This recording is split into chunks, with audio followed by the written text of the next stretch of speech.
तर कोकणातल्या रायगड आणि रत्नागिरी जिल्ह्याला मुसळधार पावसाने झोडपले। अनेक तालुक्यांमध्ये मुसळधार पाऊस पडतोय।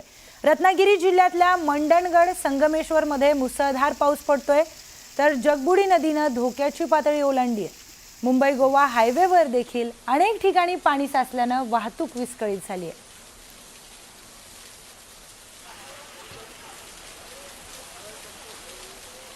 तर जगबुडी नदीने धोक्याची पातळी गाठल्याचे दृश्य आपण पाहतोय। त्याचबरोबर कोलाड नाक्यावर पूर्णपणे पावसाचं पाणी शिरलेलं आहे, वाहतूक विस्कळीत झाली आहे।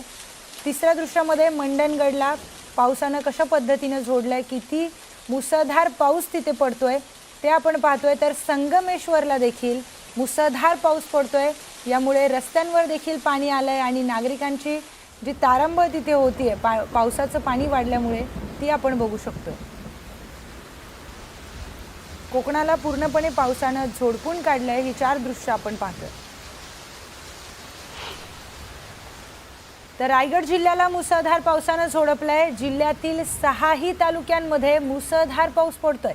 प्रशासनाने सतर्कतेचा उपाय म्हणून जिल्ह्यातील शाळांना सुट्टी जाहीर केली आहे। तर मुसळधार पावसामुळे जिल्ह्यातील अनेक पुलं पाण्याखाली गेली आहेत। पुलं पाण्याखाली गेल्याने काही गावांचा संपर्कही तुटलाय। तर मुंबई गोवा हायवेवर पाणी साचल्याने तिथली वाहतूकही धीम्या गतीने सुरू आहे।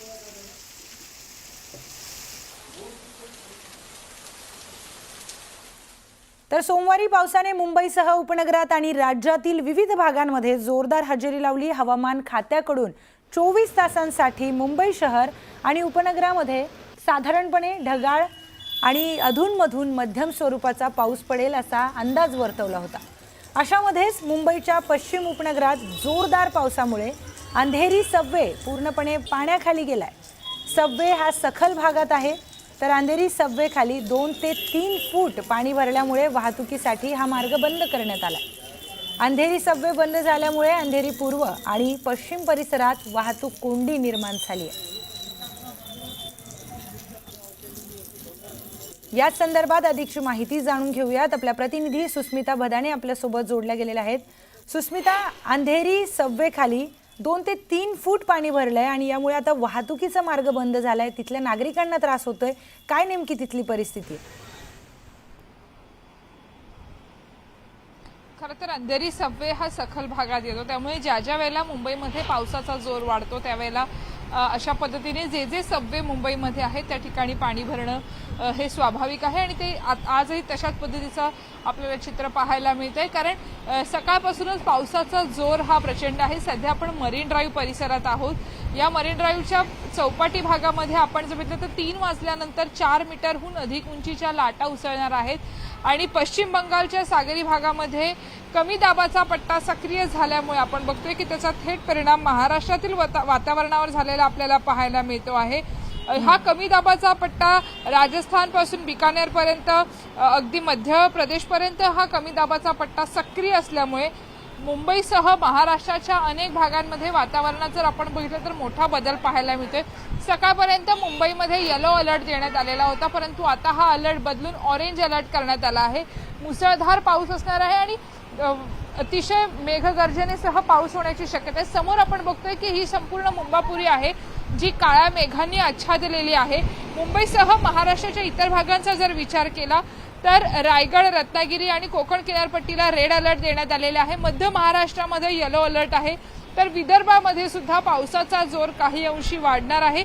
मुसळधार पावसाची शक्यता संपूर्ण महाराष्ट्रात आहे, त्यामुळे येणाऱ्या 48 तासांमध्ये पावसाचा जोर जर असाच वाढत राहिला आणि धरण क्षेत्रामध्ये जर हा असाच पावसाचा जोर कायम राहिला तर त्याचा थेट परिणाम आपल्याला अनेक सखल भागांमध्ये पाहायला मिळू शकतो। त्यामुळे आपत्ती विभाग सुद्धा सतर्क आहे।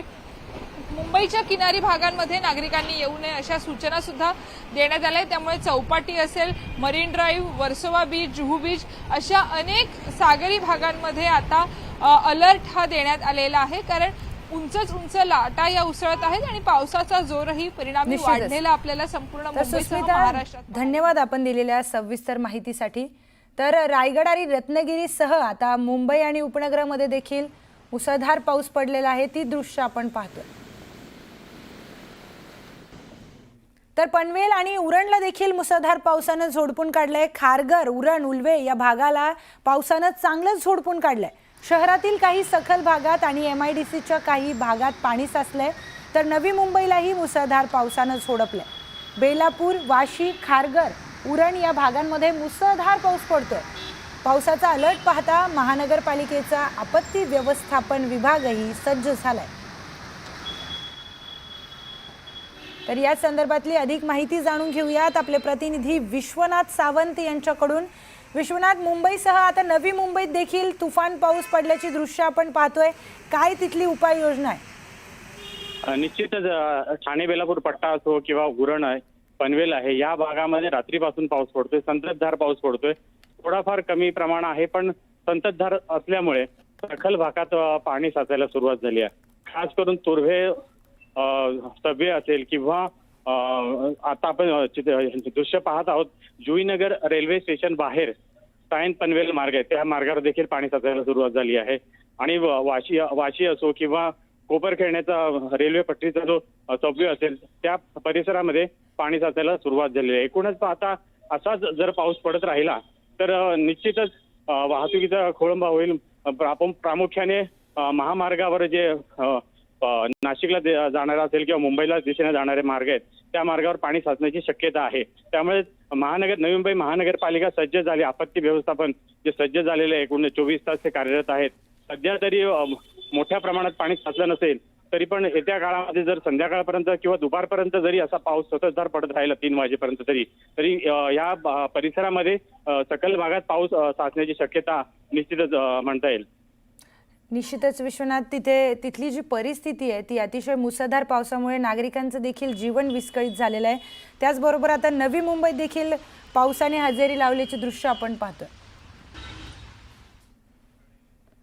रत्नागिरीत देखील मुसळधार पाऊस कोसळतोय। पावसामुळे बावन नदीनं रौद्र रूप धारण केलंय। बावन नदीचं पाणी पात्राबाहेर येण्यास देखील सुरुवात झाल्याची दृश्य आपण पाहतोय। रायगड बरोबर रत्नागिरीमध्ये देखील पावसाने थैमान घातलंय, तर बावन नदीची पाण्याची पातळी वाढली आहे, पाणी पात्राबाहेर येते।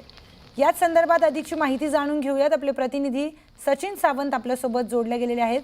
सचिन, या नदीची पाणी पातळी वाढली आहे, पण धोक्याची पातळी या नदीनं ओलांडली आहे का आणि आजूबाजूच्या लोकांची काय परिस्थिती आहे? नक्कीच सध्या बाव नदी जी आहे हिनं रौद्ररूप धारण केलेलं आहे आणि ती धोक्याची पातळी अजूनही वाढलेली नाहीये।